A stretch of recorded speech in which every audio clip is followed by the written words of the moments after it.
During the summer of 2013, in a television studio in London, a groundbreaking meal was being prepared by an internationally renowned chef in front of a panel of journalists. Yet the dish presented to the professional food critics was a lot more basic than you might expect: a plain beef burger. Except this was no ordinary beef burger. Sure, it was 100% beef, but this beef didn't come from a cow, at least not directly. It was the world's first taste test of a new type of meat, lab-grown meat. Would you eat this?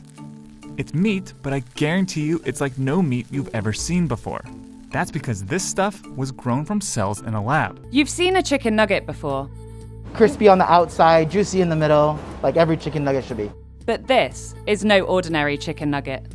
This is a chicken nugget grown from a single cell. Hey, what is up guys? So, as an anti-vegan, I'm often asked what my thoughts are on the incoming lab-grown meat and if it becomes grown to scale, if I will end up consuming it. And I mean, as you can see from my hat, I'm a really intelligent guy and people always want to hear my thoughts on this topic.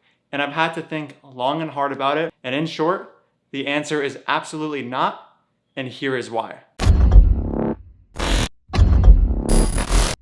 So I want to start with talking about what is more disgusting and repulsive: meat that is grown in a lab or meat that comes from animals. Now, if I'm being honest, I think the idea of lab-grown meat is pretty disgusting. Let's think for a second what lab-grown meat is. It is synthesized meat in a sterile environment by men in white lab coats. Then we have real meat from animals.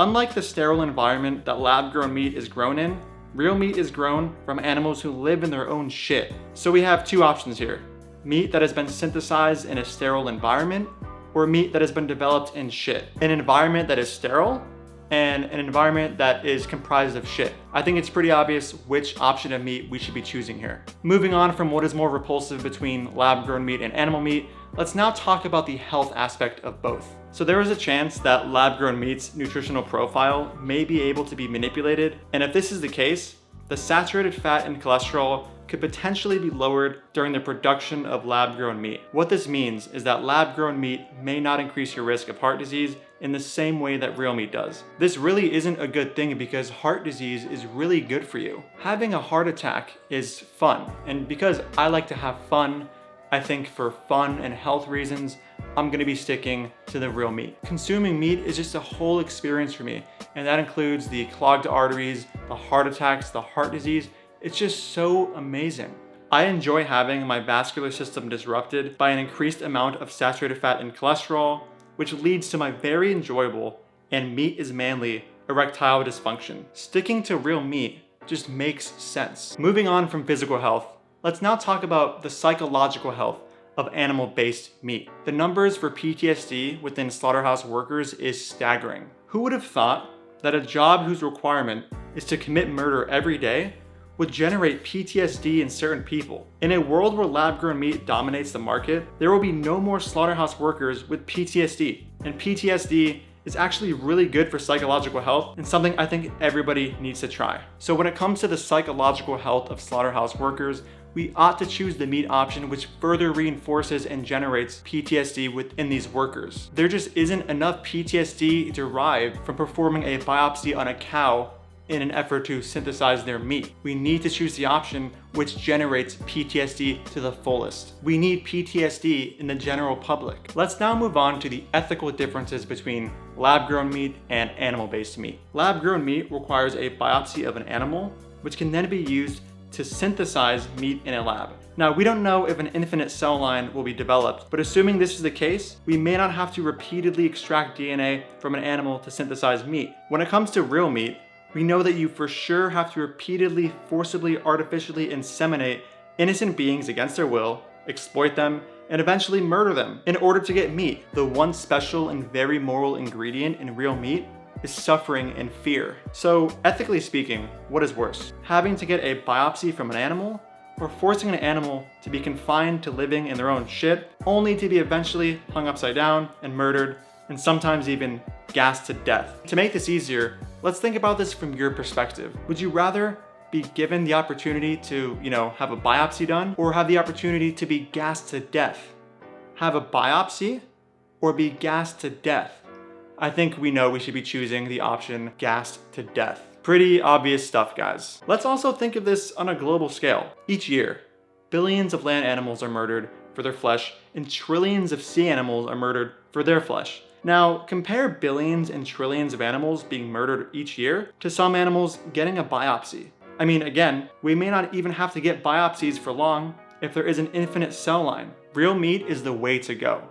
I just want to make the world a better place, and I think a world with billions and trillions of innocent beings suffering and dying is better than a world without billions and trillions of beings suffering and dying. I just need the real thing. Like, I need real meat and real murder in my life. I need my life to cause murder. When it comes to the proliferation of viruses and pandemics, we will have a much lower risk of suffering through a pandemic if the entire world switches to lab-grown meat, because animals will no longer be forced into close quarters, and I really just can't allow that. Humanity has had such an amazing time this past year and a half with this recent pandemic, and I just want to ensure that we have many more years of ripped apart economies, political divide, divided families, joblessness, lack of social interaction, and other things that are just amazing for the human psyche. A world with lab-grown meat may just be a world with much fewer, if not zero, pandemics. As we can see from the last year and a half,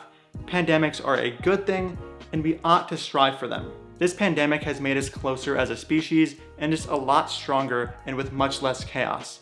When I think of the year 2020, I think of the word positive. We need real meat because we need pandemics. So guys, I hope I have made a pretty clear case for why we ought to consume meat that was raised in shit, that is the product of suffering and death, that highly increases your risk of heart disease and our global risk for pandemics, instead of meat grown in a lab. Alright guys, thank you so much for watching. Please spread this video around to people you know that might be considering supporting lab-grown meat instead of an actual Holocaust. If you support my work and want to support me on Patreon, the link is in the description below. Thank you so much for watching, and I'll see you in the next video. Dude, even vegans don't get your weird, stupid wannabe sense of irony here. Who's your audience? Nobody gets these dumb jokes. Dude, even vegans don't get your weird, stupid